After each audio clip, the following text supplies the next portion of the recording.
Bismillahirrahmanirrahim. Assalamu alaikum. This is Tayyaba Ijaz. Welcome to my channel. It is requested to subscribe, like and share the video. And also press the bell icon at right top so that you will be notified for our new videos. Let's start with today's topic.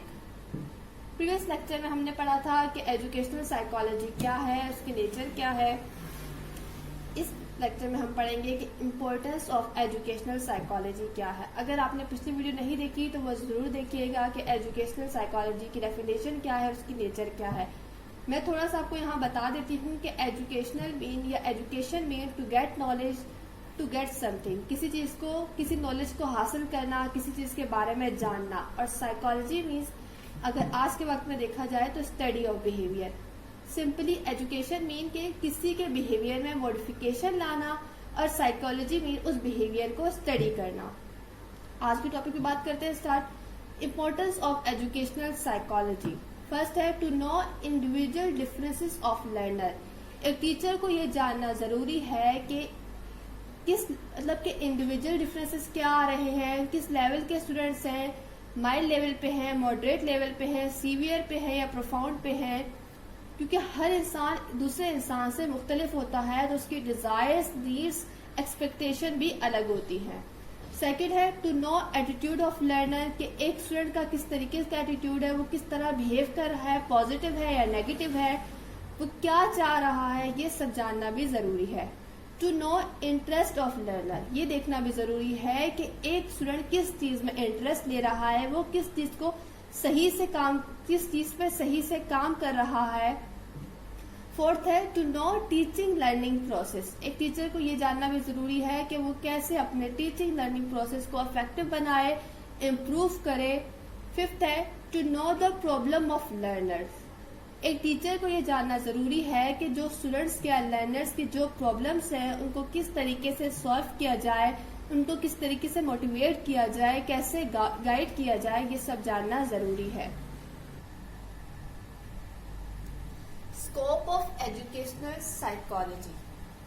First है nature of teaching learning. Second है human growth and development. Third है learning. Fourth है study of personality. Fifth है curriculum formation. Sixth है classroom management. Seven है study of individual differences. Eight है providing guidance and counselling. Ninth है human behaviour. Tenth है study of abnormal students. अब इनको वन बाय वन डिटेल में study करते हैं कि क्या है. Nature of teaching learning. यहाँ पर एक एजुकेशनल साइकोलॉजी का किस तरीके से स्कोप है ये मैं आपको बताती हूँ.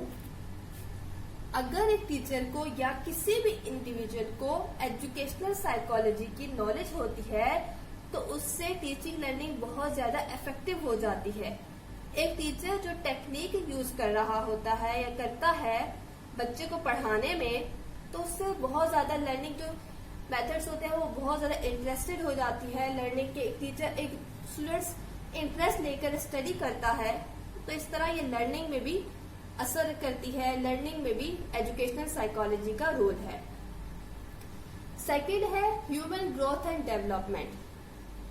अगर एक टीचर को एजुकेशनल साइकोलॉजी की नॉलेज है तो उसे पता होता है कि किस तरीके से एक बच्चे की ग्रोथ टेक प्लेस करती है, कैसे डेवलपमेंट टेक प्लेस करती है. क्योंकि जो ग्रोथ है वो एक मेच्योरिटी लेवल पे आकर रुक जाती है, जबकि डेवलपमेंट टिल डेथ तक चलती रहती है. हम बढ़ते दम तक डेवलपमेंट होती रहती है. तो ये सब भी हमें एजुकेशनल साइकोलॉजी बताती है. थर्ड है लर्निंग. अगर एक टीचर को एजुकेशनल साइकोलॉजी की नॉलेज होगी तो उसको इंडिविजुअल डिफरेंसेस का पता होगा. उसको पता होगा कि उसकी क्लास में डिफरेंट आईक्यू के बच्चे हैं, उनको किस क्लास में कौन से ग्रुप में रखा जाए. तो इस तरह ये लर्निंग पर भी असर करती है कि बच्चे की लर्निंग को किस तरीके से इफेक्टिव बनाया जाए, इम्प्रूव किया जाए. फोर्थ है स्टडी ऑफ पर्सनैलिटी. अगर एक टीचर को एजुकेशनल साइकोलॉजी की नॉलेज होती है तो उससे बच्चे की पर्सनैलिटी के बारे में पता होता है. अगर पर्सनैलिटी की बात करें तो पर्सनैलिटी वर्ड लैटिन वर्ड से ड्राइव हुआ है जिसका मतलब है persona. Personality come from Latin word persona which mean mask. कि जो पर्सनैलिटी वर्ड है वो